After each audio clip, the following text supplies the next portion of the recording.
আপনারা আমার হাতে যে ছবিটি দেখতে পাচ্ছেন ও একটি হারানো শিশু। ও বর্তমানে পাবনার সাথিয়া থানায় অবস্থান করছেন। এই শিশুটিকে যদি তার ঠিকানার কথা জিজ্ঞাসা করা হয়, সে এতটুকুই বলতে পারছে যে সে চট্টগ্রাম রেলওয়ে স্টেশনের আশেপাশে কোথাও থাকে। তার বাবার নাম শিশুটির ভাষ্যমতে ইমতিয়াজ।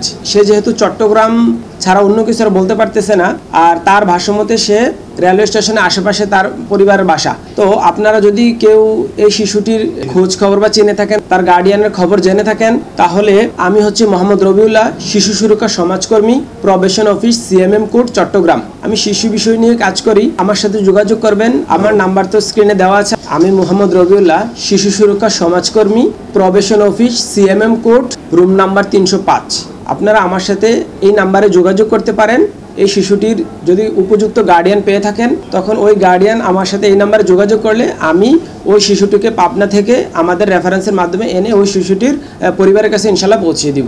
বা আমার অফিসে যদি আসা হয়, তাহলে আমরা ওই বাচ্চার যেখানে আছে ওইখান থেকে যোগাযোগ করে আপনাদের কাছে পৌঁছে দেব ইনশাল্লাহ। এই ধরনের কোনো নিউজ গরিবেল্লাই ওনারা আর কাছে আইলেই কিংবা আর কোনো প্রতিনিধি কোনো উপজেলায় কোনো জেলাত কোনো প্রতিনিধিসকলের কাছে যাইয়েরও ওনারা থানার জিডি এবং আরানো খবর ছবি এবং তার কোনো নিকটাত্মীয় বক্তব্য ইয়েন ফাটাইয়ের আর কাছে ফাটাইবেন। খনিকে এক পয়সা খনিকে আর এখন দিবেন। যদি খনিকে এক কোটিও খনিকে চাই আর হইবেন আর অফিসত আইয়ের খনিকে যদি ওনার তো 1 কোটি লইয়ে এন্ডিলে কোনো আর অভিযোগ দন আর সঙ্গে সঙ্গে অ্যাকশন লইব এবং আর ইয়েন স্পষ্ট করে আর ইয়েন ব্যাগুনের ওয়াজ তো ওনারা ব্যাগুন ভালো তাইবেন, সুস্থ তাইবেন, C+ টিভির সঙ্গে তাইবেন।